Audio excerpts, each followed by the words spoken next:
bin Nuh. Ini masih cucu dari Nabi Nuh. Beliau berasal dari kabilah atau kaum Ad. Kaum apa? Ad. Apa? Kaum Ad termasuk suku yang tertua setelah kaum Nabi Nuh. Orang-orang yang hidup pada zaman ini dikaruniai tubuh yang kuat, besar, dan gagah. Allah juga mengaruniai mereka tanah-tanah yang subur. Mata air selalu mengalir di setiap penjuru. Allah telah melimpahkan segala nikmatnya sehingga kaum Ad hidup dengan bahagia dan sejahtera. Namun di balik kenikmatan itu ternyata kaum Ad malah melupakan Allah. Kemudian Allah mengutuslah Nabi Hud. Siapa? Nabi Hud. Seseorang yang berasal dari kalangan mereka. Jadi Nabi Hud juga berasal dari kaum Ad tersebut. Jadi bisa dibayangkan Nabi Hud juga memiliki perawakan yang besar, gagah. Nabi Hud menjelaskan kepada kaumnya bahwa dirinya adalah utusan Allah. Beliau diperintahkan untuk membawa kaumnya dari kesesatan, meninggal penyembahan berhala, serta perbuatan syirik lainnya.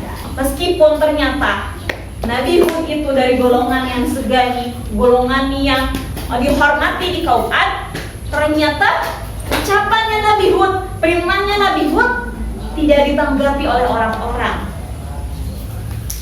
Mereka malah bilang gini, mana Tuhanmu? Aku tidak bisa melihatnya, tidak bisa merabanya. Buktikan, mana buktinya? Kalau Tuhanmu ada, kata kaum Ad kepada Nabi Hud. Nabi Hud berkata, wahai kaumku, kamu memang tidak dapat melihat Tuhan dengan panca inderamu. Namun, kamu dapat melihatnya dalam dirimu sendiri, karena kamu ciptaannya.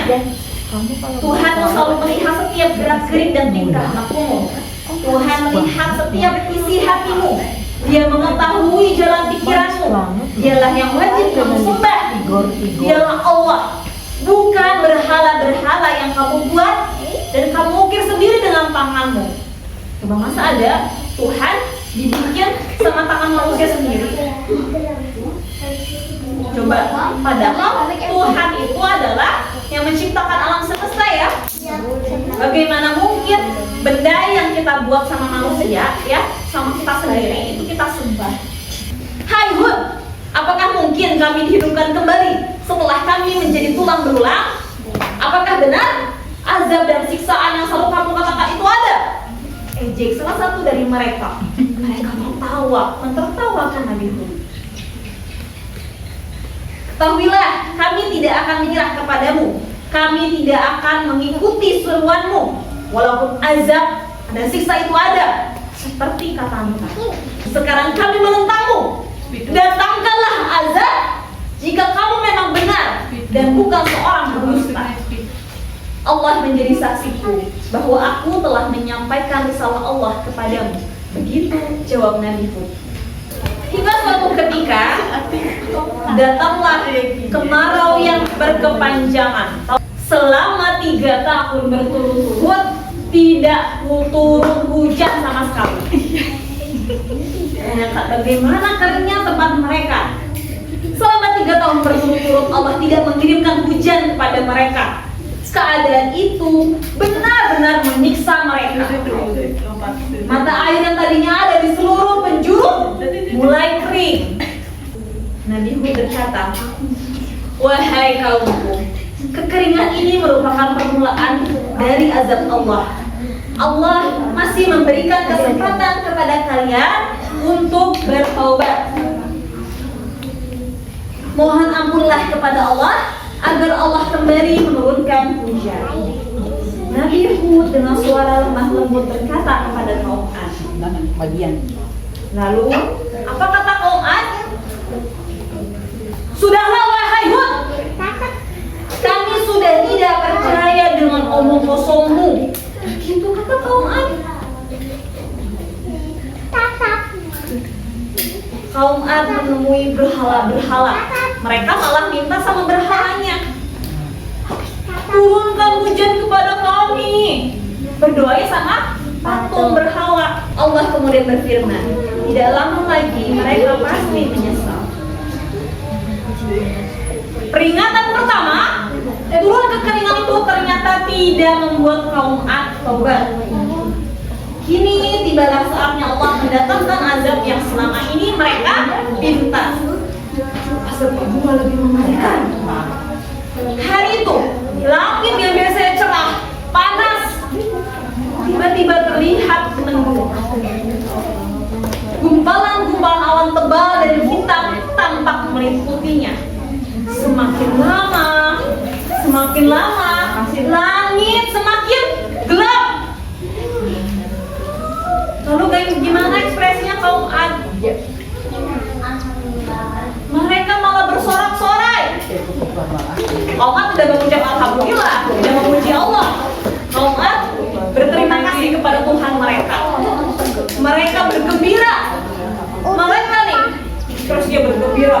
Tuh kadang sampai melompat-lompat kegirangan. Ya, langit sudah bergembira, gembira. Karena mereka kira apa? Terima kasih Tuhan, mereka bilang gitu. Inilah awan yang akan menurunkan hujan untuk kita. Tuhan mengabulkan permohonan kita. Kata kaum Ad. Apakah betul itu adalah hujan yang akan membuat kaum Ad senang? Kata Nabi Hud berkata, janganlah kamu merasa senang dengan adanya awan itu. Awan hitam itu bukanlah awan yang akan menurunkan rahmat untukmu. Awan itu adalah awan yang akan membawa bencana dan kehancuran kepadamu. Cukup Hud! Kami tidak akan mendengar kemujianmu lagi. Itu kata kaum Ad. Mereka tidak memedulikan ucapannya Nabi Hud. Mereka sudah terlalu senang. Kemudian Nabi Hud Allah perintahkan untuk tinggalkan tempat itu bersama orang-orang beriman. Nabi Hud dan orang-orang yang sudah beriman itu meninggalkan tempat kaum Ad itu. Tiba-tiba gelegar, petir datang. Suara gemuruh di langit terdengar sangat keras. Gelegar petir mengangkat telinga. Yang tadinya mereka senang, bayangkan ekspresinya apa? Tiba-tiba mereka berlari ketakutan menjerit-jerit. Mereka ketakutan, wajahnya pucat pasti. Mereka kocar-kacir tak temu arah. Bahkan sampai-sampai para suami meninggalkan istri mereka, para ibu meninggalkan anak-anak mereka. Mereka sampai benar-benar panik. Suasana benar-benar kacau. Hembusan angin semakin kencang. Setiap orang terkena hembusan angin itu dan terbawa naik. Bayangkan, anginnya sangat besar sampai-sampai bisa menerbangkan manusia. Kemudian orang-orang yang bersembunyi dalam gua pun tidak selamat. Mereka terbawa angin itu. Allah telah menunjukkan kekuatannya. Tidak satupun orang yang selamat. Mulut-mulut mereka terbuka. Keangkuhan dan kesombongan mereka tidak dapat menyelamatkan mereka.